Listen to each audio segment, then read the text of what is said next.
The last few years have seen an explosion of interest in all aspects of the esoteric and the paranormal. Can we now say with any measure of certainty that there is something going on? That something, perhaps from beyond our Earth, is influencing events upon it? Everybody listening to your program could do themselves a favor, is to start saying that behind every headline, behind every television news story, there's a whole other story. I truly believe that extraterrestrials are visiting this planet. I think they have for centuries. Our solar system, and particularly this planet right now with all its problems, overpopulation, pollution, we're a curiosity, and I think we're being studied very carefully. I think that the U.S. government may have something to do with this. I do know one thing. There is certainly a cover-up going on. Are we being lied to by our own governments? Are we looking at a conspiracy on a global scale? Something that paranormal researchers like to refer to as the cosmic Watergate.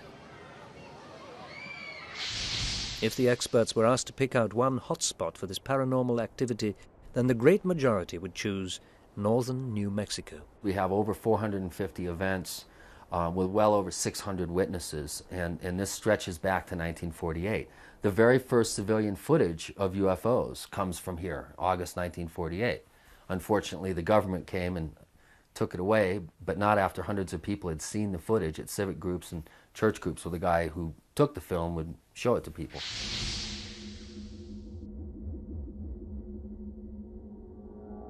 I don't know of any other area that I've ever heard of anywhere that has the variety of paranormal phenomenon and the intensity of outbreaks of these phenomena.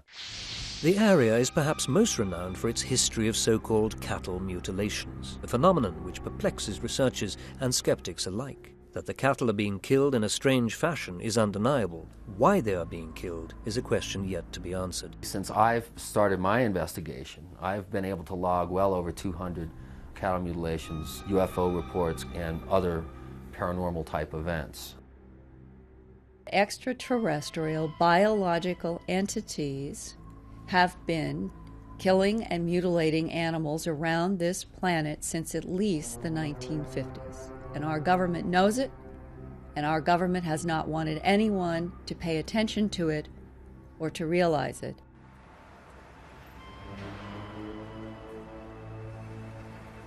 Twice in my investigations of the animal mutilations, going back into the early 1980s, I was approached by men identifying themselves as working in government intelligence. Linda claims that government representatives were directly responsible for curtailing her own investigation. Look, we're trying to make this clear to you. We don't want UFOs and animal mutilations connected together in the public's mind. Now lay off. It's put to me exactly that way. What's perplexing to me personally in my own investigations is that the number of times that these things show up simultaneously, or in what we call a flap area. We have cattle mutilations, we have what are called UFOs, sometimes described as classic flying saucers, and in that mix we have helicopters before, during, after mutilation events. They aren't standard pieces of machinery, as reports from eyewitnesses confirm. The postmaster of a town who had cattle walked outside because his whole house was shaking, but he didn't hear anything. And he walked outside, and the downdraft from a huge helicopter that was hovering just feet above him was blasting him with air, yet it was completely silent. The next day he went out and found 3 of his animals mutilated. Whatever is behind this is making it appear to people like ourselves and ranchers that they are actually dropping these animals from the air, and they may be removing them, taking them somewhere else, doing the experimentation on them and the surgery, and then returning them and dropping them. That's what it looks like. These reports are confirmed by the autopsies that show in many cases broken limbs and unexplained strap marks on the bodies. Oddly enough, we can't figure out where they're based, where they refuel. None of them ever has crashed or gone down due to technical problems. I find that rather remarkable if this is just a mundane helicopter event, if there is such a thing. UFO researcher and former Apollo scientist Stanton Friedman believes that not all the sightings of strange objects in the sky can be simply explained away.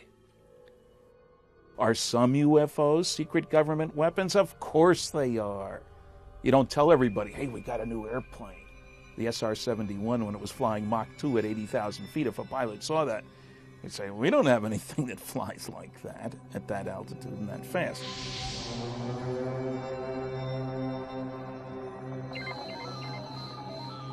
Every single large-scale scientific study has produced a substantial number of cases, which not only can't be explained, that isn't enough, but where the appearance and the behavior indicate we're dealing with manufactured objects behaving in ways that we couldn't duplicate at the time. Some researchers believe that the area around northern New Mexico is a hotspot for several good reasons, and those reasons are not necessarily ET related. In northern New Mexico, there's a unique nexus of the United States Air Force and also of the Department of Energy.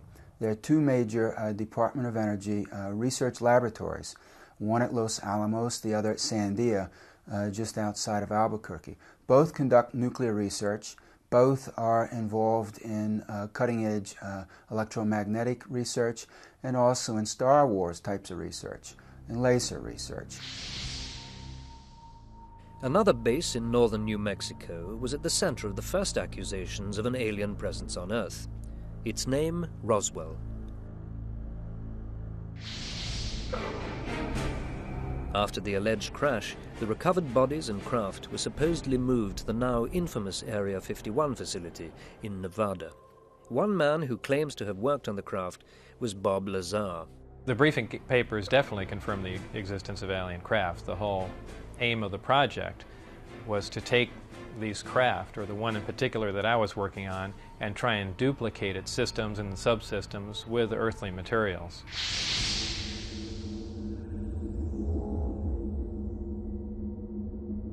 The work that I did basically entailed back engineering the power and propulsion system. And I opted to start with the power, the reactor that ran the craft.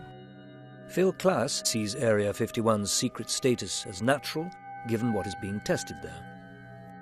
I have not been to Area 51, but Nellis Air Force Base, which is Area 51 is part of it, has good reason for secrecy because that is where they develop and test and evaluate new techniques, new tactics for winning the next war.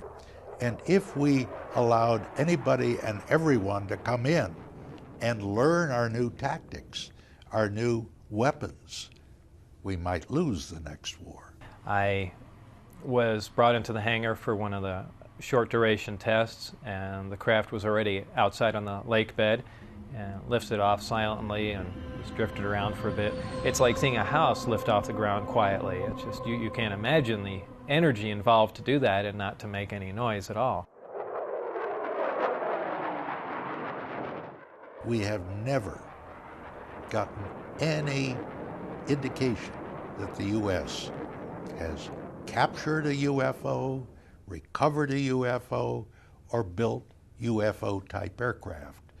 When that happens, then you'll see the Royal Air Force, the U.S. Air Force, and other allied nations flying saucer-shaped aircraft and saucer-shaped bombers. Well, whether it was recovered, given, or what, it was not built as a mock-up. It was an alien craft built on another world. There was absolutely no doubt about that. The extent of covert military endeavor is, some believe, far-reaching. There is a secret team of very powerful and very highly funded secret operatives working in the government that carry out all kinds of secret clandestine activities across the board in many countries around the planet. This bothers me. I think it bothers a lot of people. We truly don't know about many of these activities. We don't know what these people are doing. We don't know what they're up to.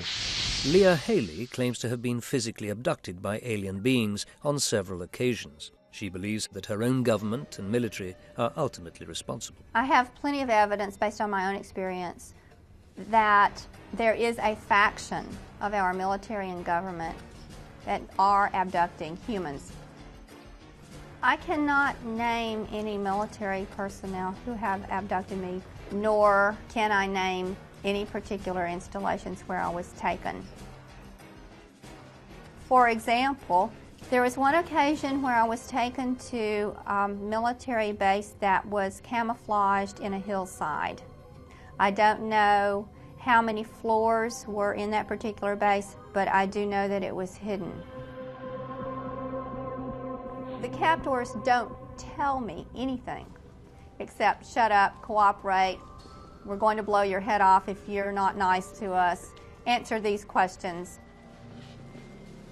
There are some that have been present on more than one occasion, and if I were to run into these people on the street, yes, I would be able to identify them, but I don't know any names and locations. Leah believes that the military are playing some kind of catch-up game with the aliens. Once again, these extraordinary claims are impossible to verify. I get extremely angry and upset over the fact that my fellow human beings who should understand how I feel would kidnap me against my will and take me to secret facilities to try to extract information from me. I don't agree with the techniques that our military and government are using to do this. I would be more than happy to sit down with any agent and tell them exactly what has happened to me. And I still have many, many unanswered questions. So why do governments tell us so little?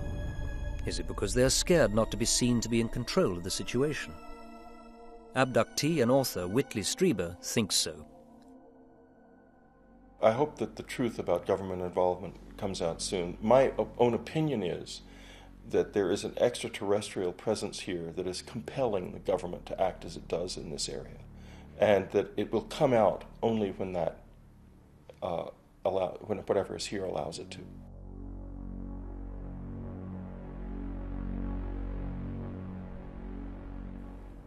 But if they are here, where can they be from? I know that a lot of people don't believe in aliens, but I don't really understand how a person can have any type of intelligence and not believe. Here we are on this little bitty rock, and our galaxy is so massive, and we think we're the only life form here. There's no way. There's no way. There are two stars in our local neighborhood that are 80 times closer to each other than the sun is to the next star over, and that are 1 billion years older than the sun, and they're just 37 light years away. That gives one an entirely new perspective on the whole business of man's place in the local galactic neighborhood.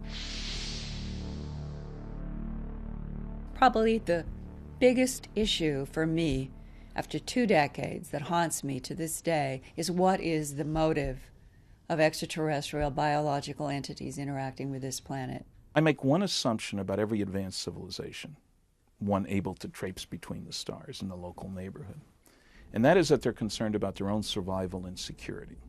That seems a reasonable assumption because everybody we know thinks that way too. That being the case, you have to keep tabs on the primitives in the neighborhood, but only close tabs on those primitives who show signs of being able to bother you. I mean, you want to make a mess of their planet? Go ahead. But if you're going to come out here and make a mess, that's another story. Is somebody perhaps having a long, hard look at the human race, deciding that we are getting to the point where we pose a danger, perhaps, to our galactic neighbours, and frankly deciding to do something about it? I think you would take the opportunity, as long as you're sending a mothership out that way, to check out our biological and chemical weapons, our nuclear weapons, the behavior. Trying to understand the behavior of Earthlings isn't easy. We don't understand ourselves. One idea is that in some way the extraterrestrials are trying to change us as a race, to perhaps make us less dangerous. They're very, very concerned about this planet and the nuclear weapons and things. They're very, very concerned about it. If you were an alien, would you want Earthlings out there? We killed 50 million of our own kind in World War II. We destroyed 1,700 cities. Every single day, 35,000 children died needlessly of preventable disease and starvation. What kind of a society is this?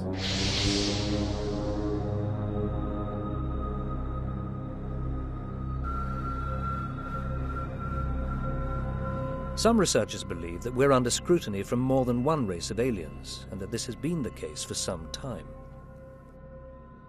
One man, the controversial and self-styled alien hunter, Daryl Sims, believes that the definitive truth may be within his grasp.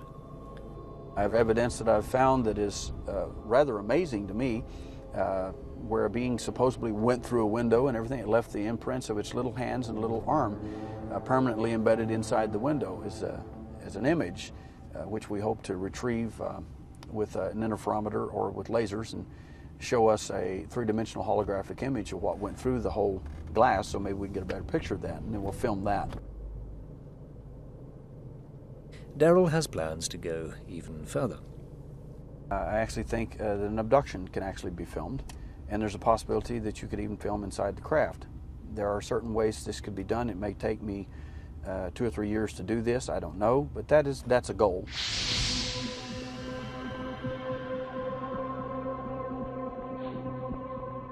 There seems to be one common denominator to every communication that any human that I've ever talked to, whether it was in the government or in the abduction syndrome, and that's the only insight that we have, is an issue of survival. Our survival having a connection to something else's survival.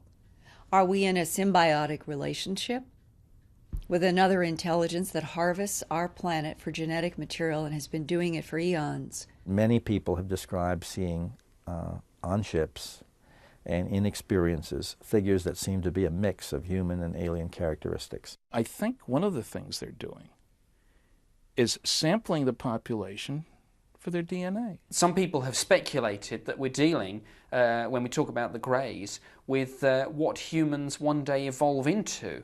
And it's been suggested that we're dealing with people from the future coming back through time to take genetic material, perhaps to revitalize the human race.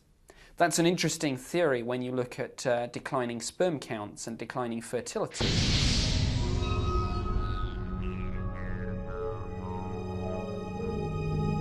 They would take me aboard their craft and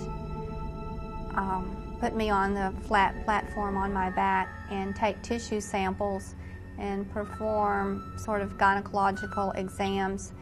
And one thing that they did was quite painful. They inserted a needle through the abdomen and extracted ova. The evidence we have are consistent reports of women in this country and in other countries as well that they have gone through a complex series of reproductive processes involving implantation of some kind of alien-treated egg, removal of that, an incubation period on the ships that they see, hybrids they see later, being the hybrids brought to them to be nursed in subsequent abductions, and that's all experiential. If you think you've been sucked through the window and gone on an alien craft, and this happens repeatedly, and it's going to happen to your children, and you've born alien babies, I mean, that's pretty far off what we believe is common everyday reality. And if you want to explain it in the standard psychological ways, people have to be very sick, and they don't test out that way.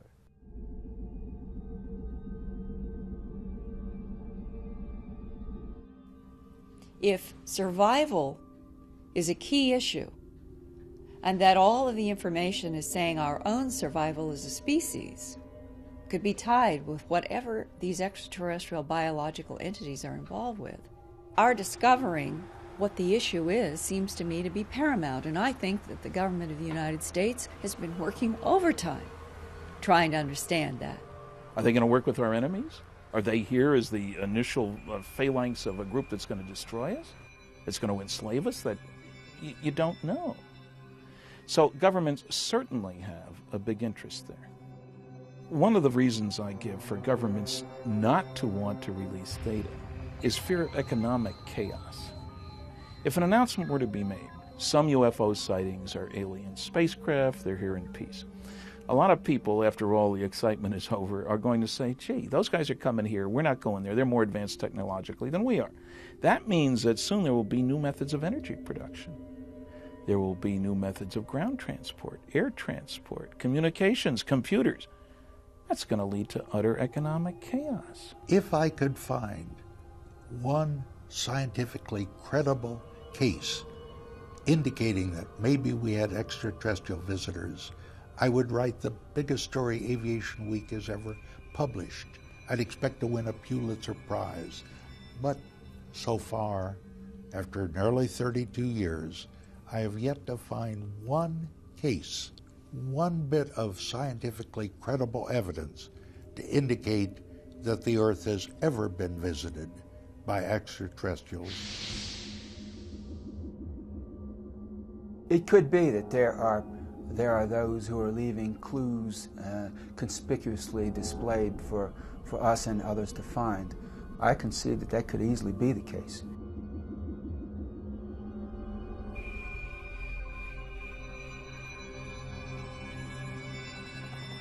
And following up on those clues and pursuing the investigation, I think it's entirely possible that we could discover the truth behind phenomenon such as the cattle mutilations. It is clear that people in power, whether it's in the NSA or the CIA or the DIA or MI5 or wherever, want to keep that power. Letting the secrets out of the bag isn't the way to do that. If governments are hiding information about the existence of extraterrestrial life forms, then we, the public, should be, at the very least, concerned. But if we believe that it would be impossible to hide a story this big for this long, it may mean that when we look up at the night sky, that is all there is, and we are indeed alone here in the universe. Perhaps this is the most frightening scenario of all.